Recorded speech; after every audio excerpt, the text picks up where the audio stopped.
Welcome back, everybody. Harry P. from the Driftless Homestead. Hey, I think we can all agree that safety cans suck.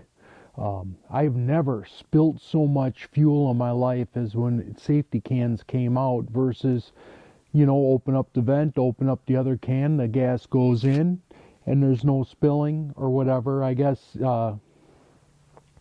it was to keep people from pouring gas on fires, and I don't know if it really saved anybody or if it's, creating more damage, by just spilling fuel all over the place. So, with that being said, I want you to stick around to the end of the video.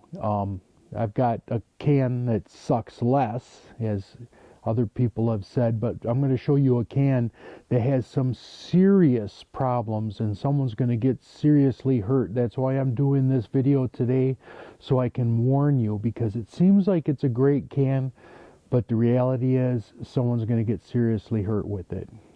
So here's the can I'm referring to, and they're calling it the Combi can. I think that a lot of people know it as a Dolmar because it has gas on one side and oil on the other. I sought this can out. It's kind of expensive.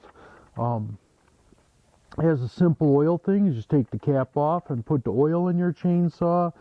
And then this one here has that where you push and it fills, and then you pull it out and it's spring loaded and it snaps back.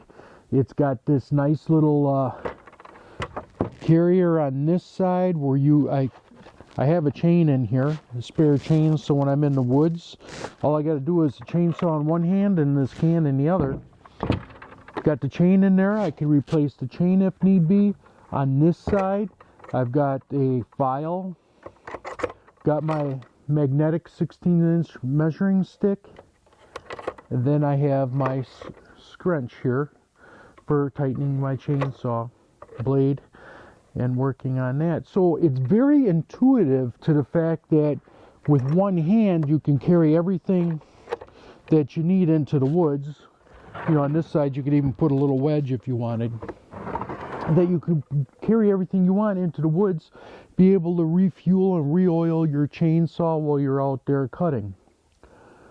The big danger with this saw, and it's a big danger. I've actually had it happen to me twice, and it was fool me once, shame on me, or fool me once, shame on you, fool me twice, shame on me. I should have known better.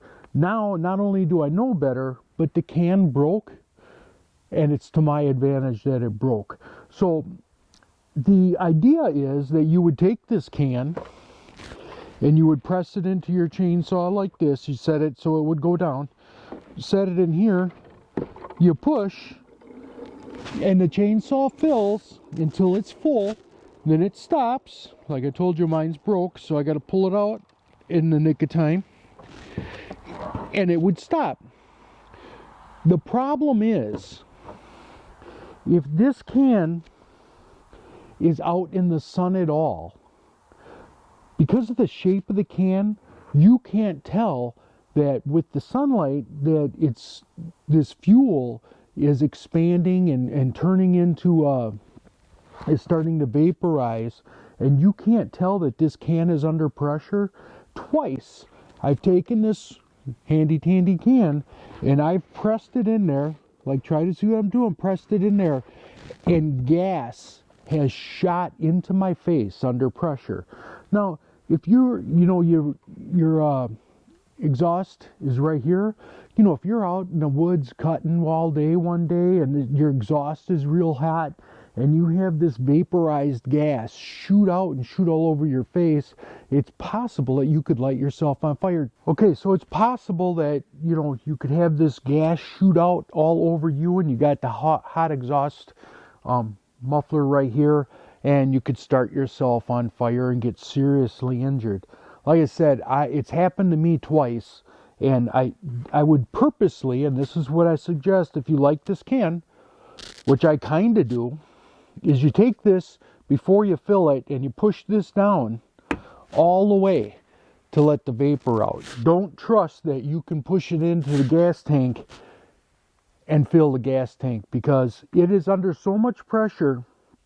The times I did it, I looked inside there and the gas was actually bubbling like it was a carbonated soda. So,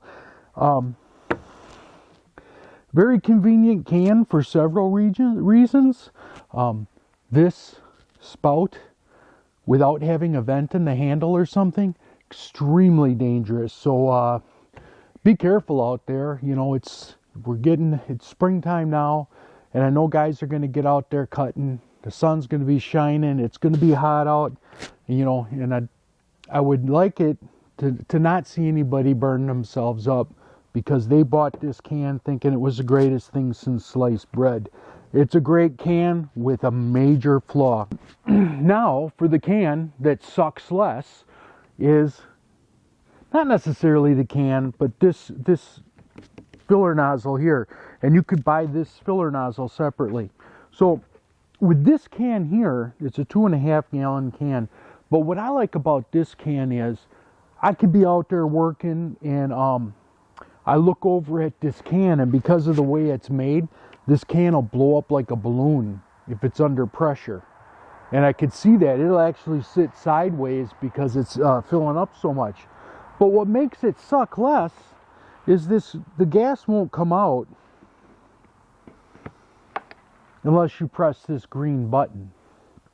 So when the can is under pressure like that, and you can see it, you can identify it, you can press this button halfway down, and it releases the pressure in the can back out the top before you start filling. And then once the pressure's out of the can, gravity takes over and it fills just by pressing on this, and then the air can go in there as well, and you could fill it faster. So this is the can that sucks less, you know, versus the other one being awful convenient to have all those tools with you. So if you like what you see, like, subscribe, share with your friends.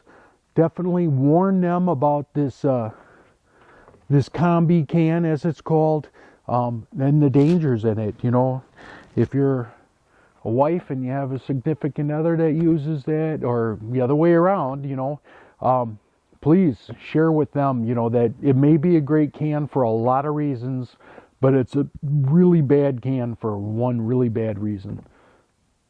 Have a great day.